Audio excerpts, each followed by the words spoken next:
Baik, Assalamualaikum warahmatullahi wabarakatuh. Selamat datang di pembelajaran daring eh, kelas 11 MIA 2 MA Ma'arif Singosari, Malang.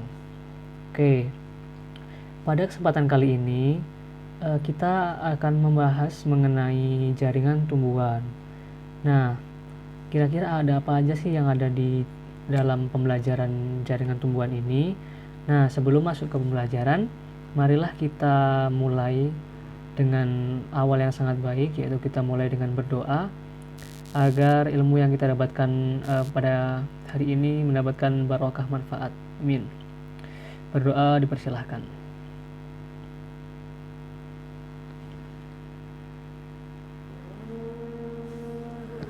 Berdoa bisa dicukupkan. Baik, murid-murid, sebelum kita masuk materi, alangkah baiknya kita simak mind map atau cakupan materi jaringan tumbuhan yang akan kita pelajari pada hari ini. Nah, kita ketahui jaringan tumbuhan itu memiliki 3 komponen besar yang ada pada bahasanya. Nah, di sini ada 3 komponen, yaitu jaringan dewasa, ada juga jaringan meristem. Juga kita akan membahas suatu sistem pada jaringan tersebut yang dinamakan sistem jaringan. Oke, dapat kita amati bahwa jaringan dewasa itu terdiri dari beberapa jaringan lain. Nah, di sini ada jaringan parenkim. Kita nanti akan membahas mengenai struktur selnya bagaimana, kemudian fungsinya bagaimana, adanya ruang antar sel di dalam struktur jaringan parenkim ini. Kemudian juga ada jaringan penguat. Nah, jaringan penguat atau penyokong ini terdiri dari jaringan yang disebut kolenkim dan sklerenkim. Pada pembelajaran kali ini kita akan membahas mengenai kolenkim dan sklerenkim itu bagaimana berdasarkan strukturnya, kemudian fungsinya bagaimana, kemudian di akhir nanti kita akan kaitkan bagaimana sih keterkaitan antara struktur dan fungsinya. Selanjutnya ada jaringan epidermis. Di situ juga akan mempelajari kita bagaimana struktur selnya. Kemudian ada yang unik dalam jaringan epidermis ini yaitu dia memiliki suatu derivat atau jaringan atau suatu organel turunan atau organ turunan dari jaringan epidermis ini ya. Suatu struktur turunan maksudku, Pak. Nah, di sini selanjutnya kita juga membahas mengenai jaringan pengangkut yang terdiri atas jaringan xilem dan floem. Oke. Sedangkan di kanan akan membahas mengenai dasar, sebenarnya sangat dasar, yaitu mengenai meristem atau sel-sel yang masih bersifat embrional ya. Kemudian di sistem jaringan itu nanti ada sistem jaringan dasar atau biasa kita kenal dengan korteks, ada sistem jaringan pelindung, itu merupakan epidermis dan derivatnya, dan nanti ada sistem jaringan pengangkut. Oke, kita masuk ke topik bahasan yang pertama. Bapak kecilin dulu ininya. Oke. Jaringan meristem.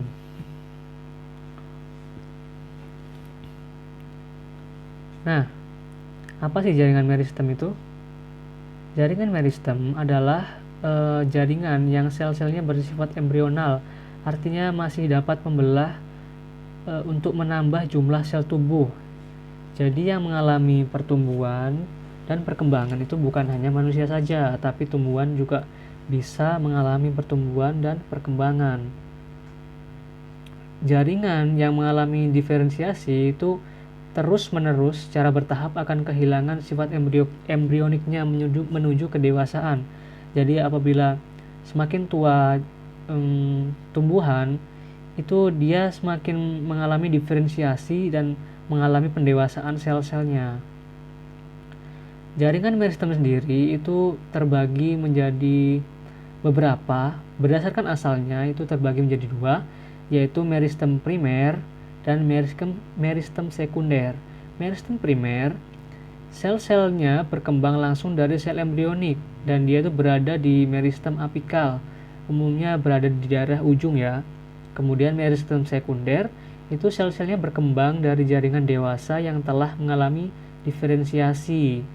Jadi sel-sel dewasa yang telah mengalami diferensiasi itu bisa kembali lagi menjadi jaringan yang meristematik dan bertumbuh kembali. Itu biasanya jaringan dewasa yang belum mengalami diferensiasi sepenuhnya, jadi masih ada sifat-sifat yang bisa menjadi meristematik lagi. Kemudian berdasarkan letaknya dibagi menjadi 3, yaitu apikal, lateral, dan interkalar. Nah, pada gambar ini bisa kita lihat bahwa meristem apikal itu terletak di daerah ujung, bisa nanti ujung akar atau ujung batang. Kemudian interkalar itu berada di ruas-ruasnya. Kalau kita contohkan, kalian mungkin mengetahuinya pada tanaman bambu. Nah, itu di ruas-ruas bambu itu terdapat meristem interkalar yang fungsinya nanti untuk pertambahan panjang bambu tersebut. Sedangkan meristem lateral ini nanti akan membantu pertumbuhan ke arah samping. Letak meristem lateral itu berada di samping dan sejajar permukaan batang atau sejajar permukaan akar. Oke, sejajar permukaan organ jadi ya.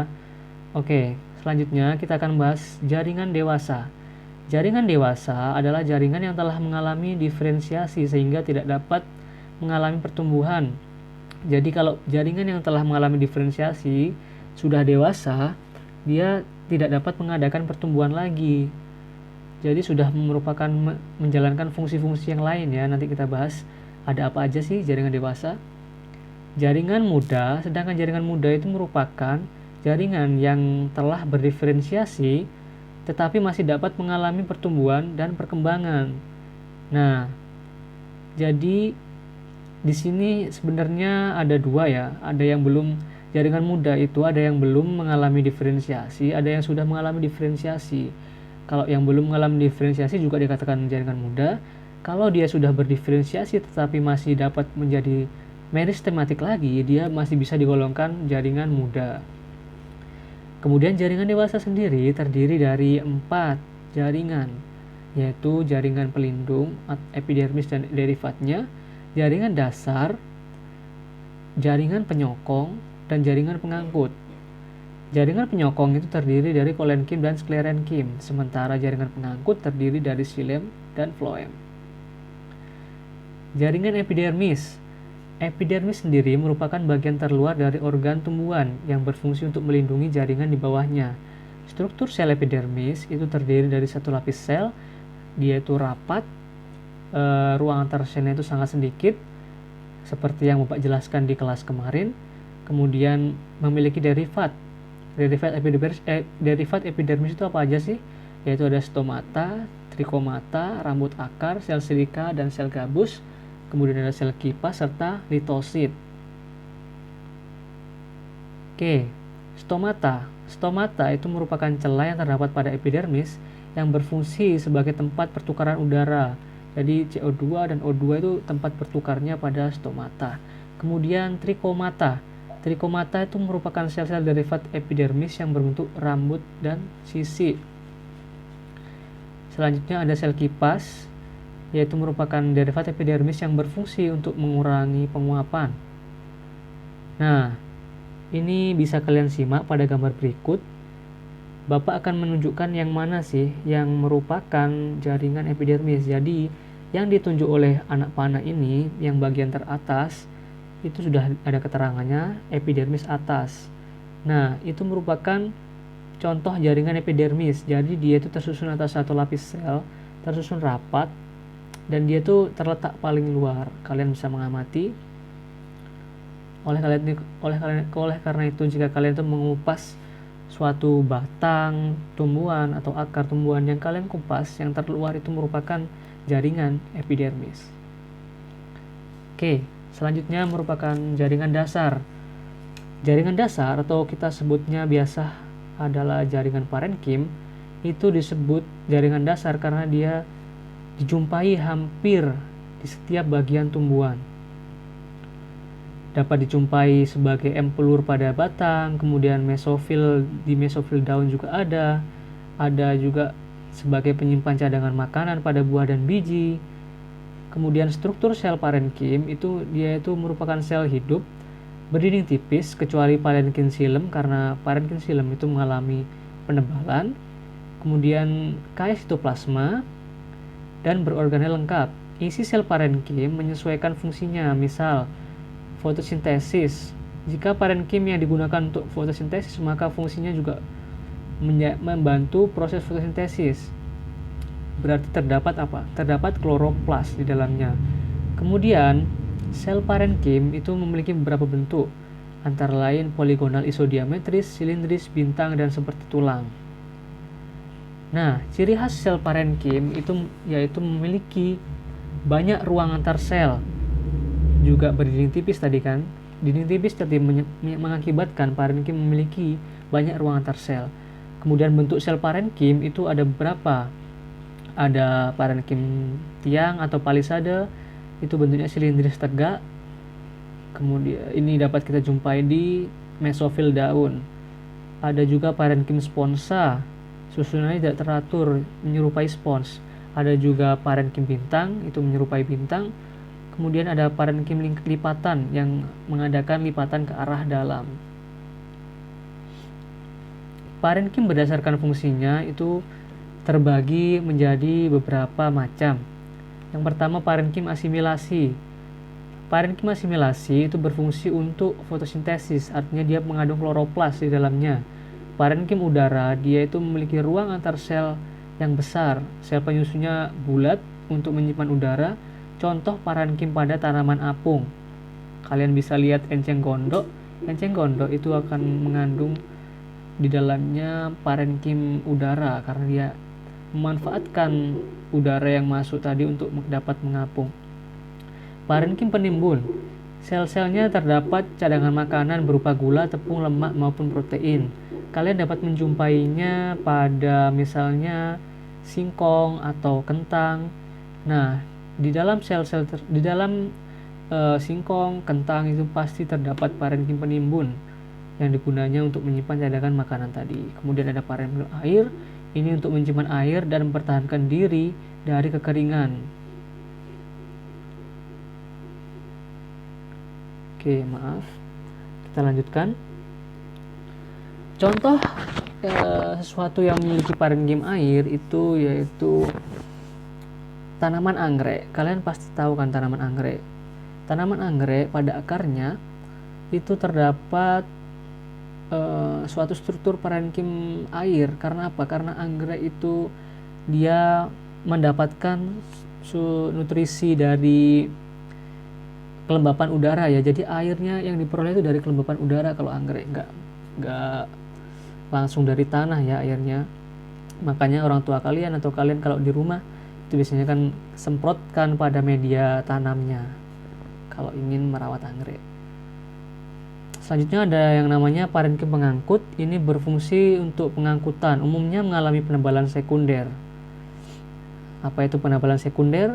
Jadi seperti yang kita bahas di kelas kemarin, itu ada terdiri penebalan primer dan sekunder ya. Kalau tanaman penebalan primernya itu merupakan penebalan selulosa, sedangkan penebalan sekundernya itu merupakan penebalan lignin atau lignifikasi. Nah, lignin sendiri, kalau kalian ingin tahu zat yang dapat dilihat oleh mata, lignin itu merupakan zat kayu. Kalau kalian lihat dinding, saya lihat almari di belakang ini, kemudian pintu. Nah, semua yang berkayu itu pasti memiliki zat yang dinamakan zat lignin. Nah, di sini Bapak sertakan contoh jaringan parenkim pada organ daun. Nah, di situ terdapat parenkim palisade sekaligus parenkim spons di daerah mesofil daun. Nah, kemarin juga muncul di soal kan ya. Kira-kira ini struktur jaringan daun apa? Dikotil atau monokotil? Kemarin banyak yang terkecoh juga. Nah, jawaban yang benar dari soal kemarin di LKS, kalau ada jaringan yang seperti ini berarti jaringan daun dikotil. karena parenkimnya terdiri dari parenkim palisade dan parenkim spons. Sedangkan monokotil, kemarin kita ketahui parenkimnya itu hanya berjenis satu jenis, yaitu parenkim spons saja. Oke, lanjut ke jaringan penguat. Jaringan penguat kita ketahui terdiri dari kolenkim dan sklerenkim. Umumnya jaringan kolenkim itu ditemukan pada bawah epidermis batang, tangkai daun, tangkai buah, tangkai bunga, ibu tulang daun, dan buah. Struktur selnya mirip seperti parenkim karena dia masih berasal dari parenkim. Jadi dindingnya tipis. Penebalan primer yaitu selulosa. Selnya itu memanjang dan sejajar poros organ tersebut berada. Jangan lupa kemarin banyak yang perbandingan itu kurang satu, yaitu bersifat elastis. Nah, mari kita bandingkan dengan sklerenkim. Sklerenkim dia itu terdiri dari sel mati yang seluruh dinding selnya mengalami penebalan sekunder atau lignifikasi. Jaringan ini terdiri dari serabut sklerenkim dan sklerate. Biasanya terdapat pada organ tumbuhan yang tidak lagi mengalami pertumbuhan dan perkembangan. Contohnya apa? Contohnya kalian mengetahui buah kelapa. Buah kelapa itu memiliki suatu struktur, kalau kita orang Jawa mengatakan batok ya, batoknya itu ya. Nah, itu mengalami lignifikasi. Kemudian kayu-kayu yang digunakan bahan bangunan itu juga mengalami penebalan sekunder pada sklerenkimnya. Oke, selain itu kolenkim berasal dari sel-sel yang manjang serupa prokambium yang merupakan hasil diferensiasi dari jaringan dasar. Nah, umumnya kolenkim terletak pada perifer batang, terbentuk di bawah epidermis, kemudian memiliki beberapa tipe antara lain. Ada anguler. Anguler berarti dia mengalami penebalan di sudut-sudut selnya. Lameler, penebalannya sejajar permukaan organ, dan dia tidak ada ruang antar sel. Kemudian ada tipe lakuner dan tubuler, yaitu mirip kolenkim sudut, tetapi dia memiliki ruang antar sel. Nah, tipe anular, ini penebalan dinding merata sehingga ruangnya itu membentuk seperti pipa. Bapak nggak bisa gambarkan ya, karena di sini nggak ada papan tulis. Oke, di lain kesempatan kita akan membahasnya. Oke, selanjutnya sklerenkim. Struktur sel sklerenkim itu tidak memiliki protoplasma dan dia mengalami penebalan lignifikasi. Dindingnya sangat tebal atau bisa dikatakan mengalami penebalan sekunder. Sklerenkim berfungsi sebagai jaringan penguat dan kadang-kadang juga melindungi karena sifatnya yang kuat tadi. Terdapat pada bagian tumbuhan yang dewasa. Kemudian sel sklerenkim itu dibedakan menjadi serat atau serabut dan sklerate. Serabut berasal dari sel-sel meristem, sementara sklerate berasal dari sel-sel parenkim yang dindingnya mengalami penebalan sekunder. Ini penting diketahui karena nanti misal ada soal atau kalian ditanya apa perbedaan dari sel serabut dan sklerate karena bentuknya yang sama, karena juga mengalami penebalan yang sama. Nah, yang membedakan adalah asalnya tadi. Oke. Nah, sklerenkim serabut itu berupa sel tunggal pada jaringan dasar dan kadang juga bergerombol membentuk pita atau anyaman yang berbentuk silinder atau tabung. Kemudian sklerate sering disebut sel batu karena dindingnya keras, terdapat pada berkas pengangkut sel parenkim, korteks batang, tangkai daun, daging daun, akar, buah, dan biji. Kemudian macam dari sklerate itu ada brachysklerate, ada macrosklerate, sel tongkat, itu bentuknya seperti tongkat, sel batu itu bentuknya seperti batu, osteosklerate itu tulang ya, bentuknya seperti tulang. Kemudian ada asterosklerate, itu bentuknya seperti bintang, dan triko atau bercabang-cabang. Triko itu pengertiannya bercabang-cabang. Oke, kemudian ini kita amati bersama jaringan kolenkim dan sklerenkim. Nah, perbedaannya pada keduanya, pada jaringan kolenkim dulu yang sebelah kiri ya. Nah, kita lihat di situ merupakan irisan melintang yang sebelah atas. Terdapat nukleus, ada dinding sel dan sitoplasma. Kemudian secara longitudinal itu berbentuk silinder ya. sel-selnya. Sedangkan tadi kita iris secara cross section itu membentuk seperti bulat telur. Nah, kita bandingkan sekarang. Penebalan yang ada pada koenkim ini merupakan penebalan primer. Jadi penebalan di dinding-dinding selnya itu merupakan penebalan primer yang merupakan selulos atau selulosa.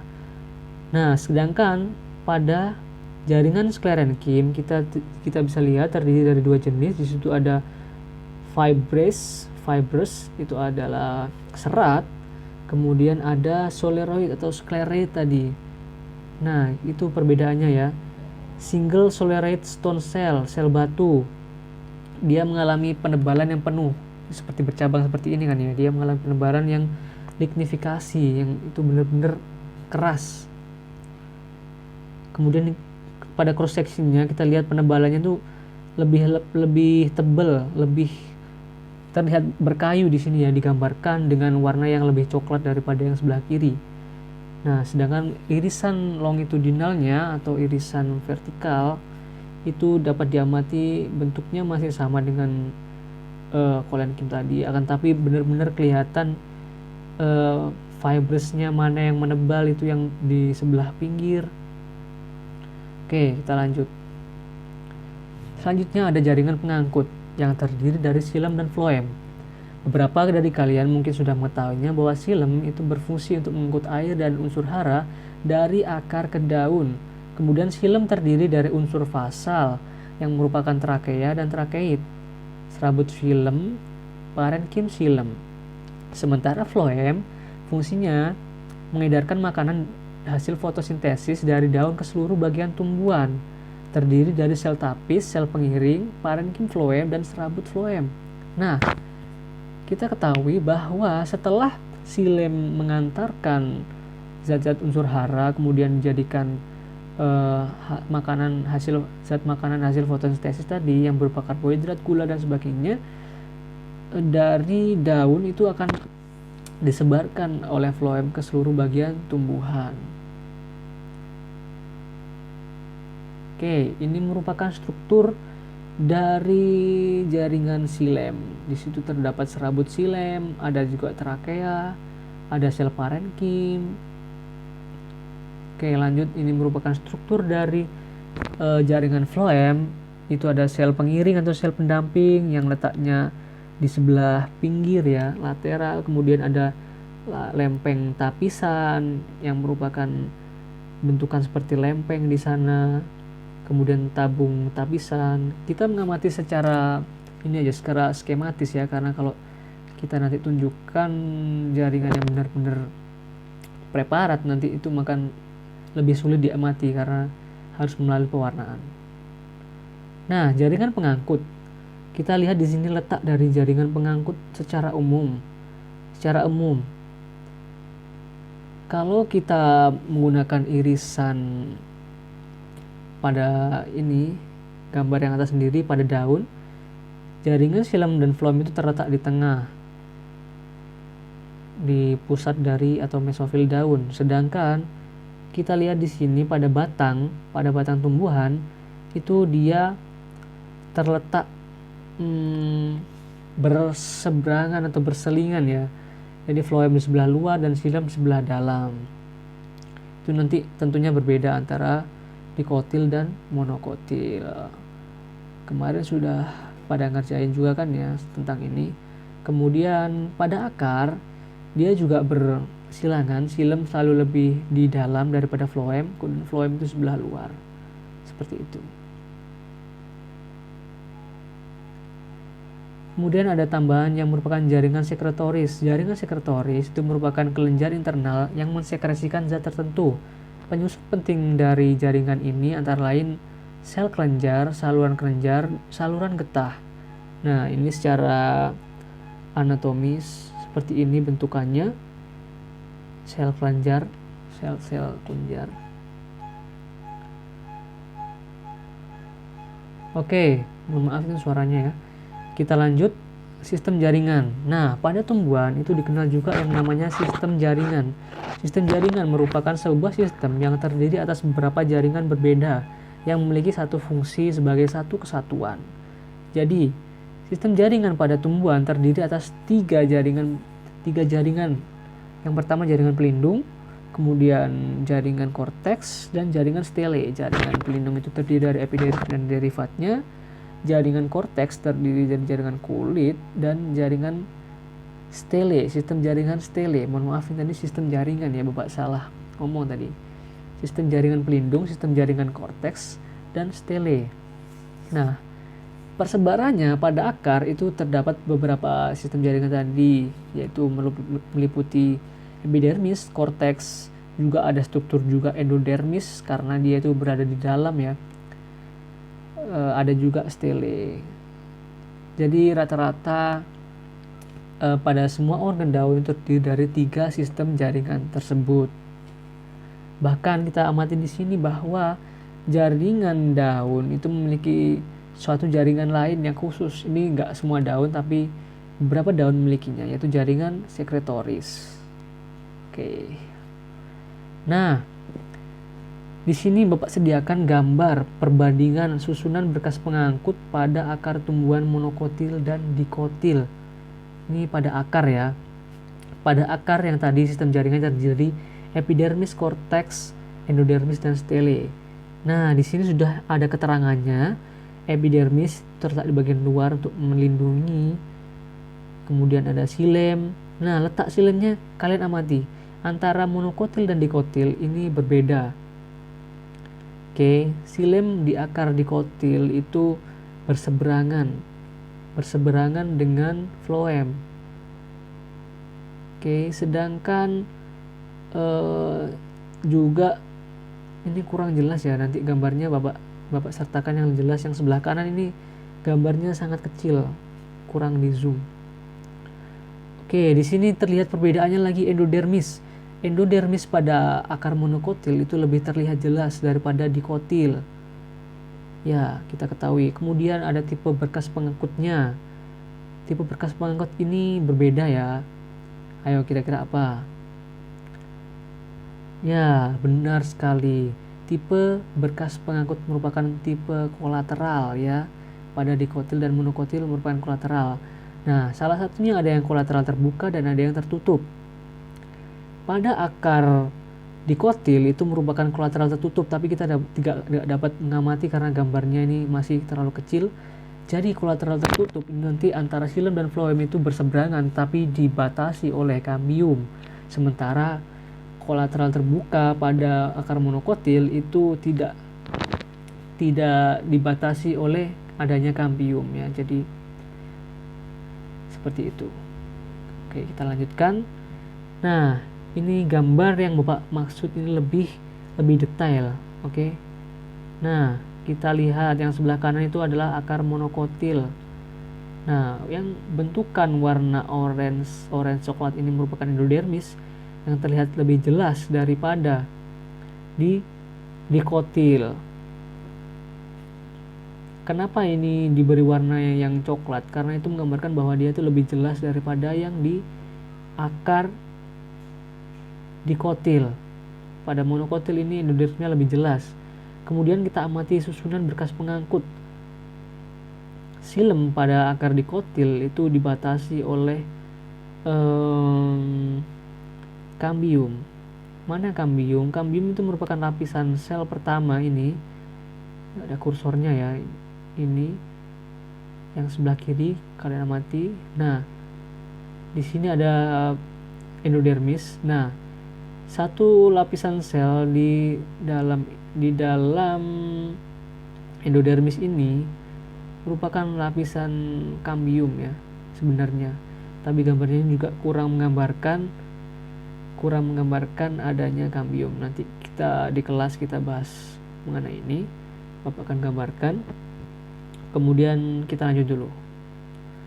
Kemudian batang itu terdiri dari 3 sistem jaringan tadi juga, epidermis, korteks, dan stele. Stele itu merupakan bagian terdalamnya ya. Kemudian korteks itu terdiri dari parenkim, biasanya yang bagian tengahnya, dan epidermis yang terluar. Nah, kalau kita amati epidermis terluar, kemudian di dalamnya lebih dalam lagi ada korteks, dan yang paling dalam stele. Stele itu terdiri dari pembuluh angkut biasanya. Oke, di sini jaringan batang dari dikotil dan monokotil. Yang sebelah kiri itu merupakan dikotil, yang sebelah kanan merupakan monokotil. Dapat kita amati di sini sebaran berkas pengangkutnya berbeda pada batang dikotil dan monokotil. Kalau pada batang monokotil itu kita lihat, nah di sini dibatasi oleh kambium. Sementara pada monokotil tidak dibatasi oleh kambium. Ya, kalau di sini lumayan terlihat kambiumnya. Jadi ini zoomnya maksimal sampai sini ya. Jadi antara silem dan floem terdapat lapisan sel kambium. Sementara di sini di batang monokotil, pembuluh atau berkas pembuluh angkutnya itu tersebar. Kita lihat vascular bundle itu tersebar, tidak berseberangan lagi. Oke. Kita lanjut. Struktur anatomi batang dikotil ini lebih jelas. Di sini terdapat bentukan kambiumnya ya, lebih jelas. Nomor 4 ini merupakan kambium. Nomor 2 ini merupakan floem, dan nomor 5 silem. Kita amati bersama. Nah, ini dia. Jadi di antara silem dan floem dia dibatasi oleh adanya kambium atau nomor 4 tadi. Oke, itu yang ingin Bapak tunjukin. Kemudian struktur anatomi batang monokotil. Nah, ini. Di sini ada perisikel, terlihat jelas kalau di gambar ini. Bapak zoom, ada endodermis. Kemudian di sini ada sel stele atau pit, ini bisa dikatakan empulur atau stele ya. Nah, di sini silem dan floemnya dia itu berjajar ya, berdekatan silem dan floemnya di batang monokotil tadi, dan strukturnya itu tersebar vascular bundle-nya. Selanjutnya ini merupakan struktur jaringan organ daun ya. Kita dapat amati pada organ daun biasanya itu yang paling luar sebelum epidermis atas itu terdapat kutikula. Suatu struktur kutikula ini berfungsi untuk melindungi, selain melindungi bagian di bawahnya ya, dia tuh berfungsi untuk mengurangi adanya penguapan karena itu seperti zat lilin. Oke. Kemudian di bawahnya ada epidermis atas, ada juga parenkim palisade yang berfungsi untuk fotosintesis, dia mengandung kloroplas di dalamnya. Kemudian ada lagi seludang pembuluh ini untuk melindungi silem dan floem. Kemudian ada epidermis bawah, itu di bawah itu, selain itu di mesofilnya itu ada parenkim spons. Dan ini sel penjaga yang merupakan derivat epidermis, ada stomata dan kutikula lagi. Oke. Nah, ini merupakan irisan membujur ya. Kalau tadi itu irisan secara 3D, ini irisan membujurnya. Oke, kita lihat.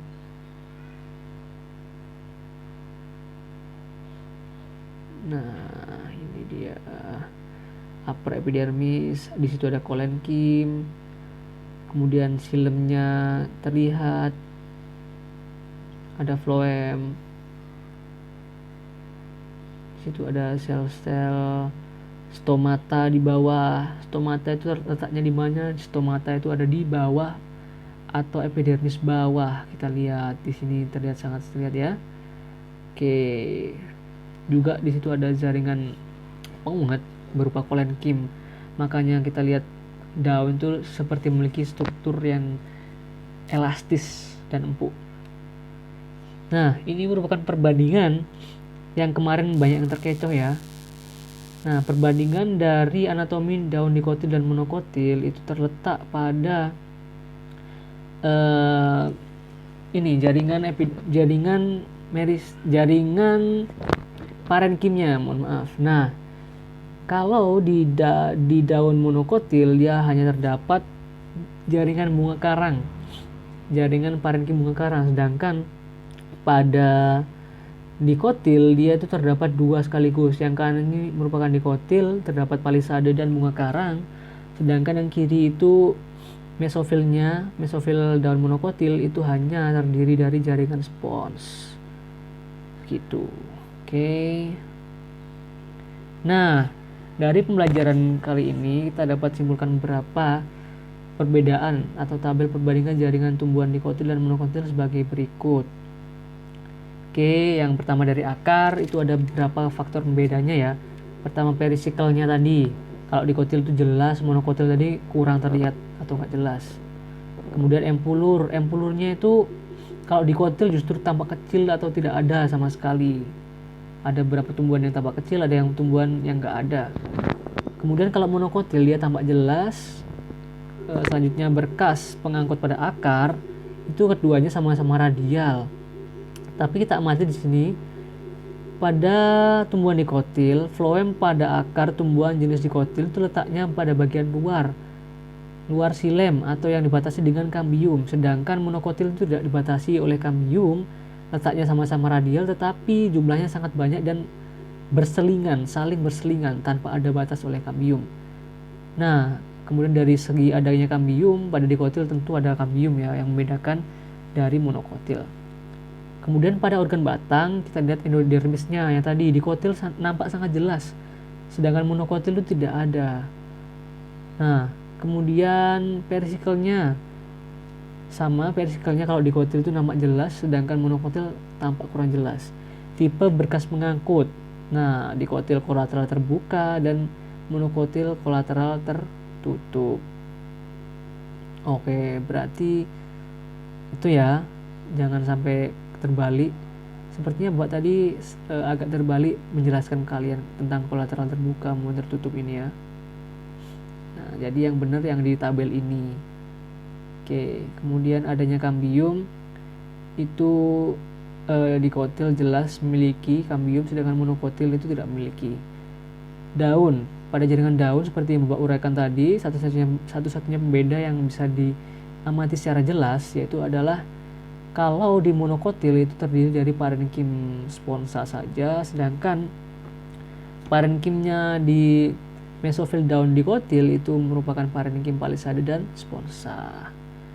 Oke, pembelajaran kita pada hari ini sepertinya Bapak cukupkan sampai segini saja. Nanti jika ada pertanyaan atau mungkin masih kurang jelas bisa ditanyakan di kelas waktu pembelajaran luring, atau nanti bisa chat Bapak di via WA, atau bisa juga tanya ke forum diskusi di Google Classroom. Oke, baik, semoga bermanfaat. Sekian mungkin dari Bapak tentang pembelajaran jaringan tumbuhan ini. Kurang lebihnya mohon maaf. Wassalamualaikum warahmatullahi wabarakatuh.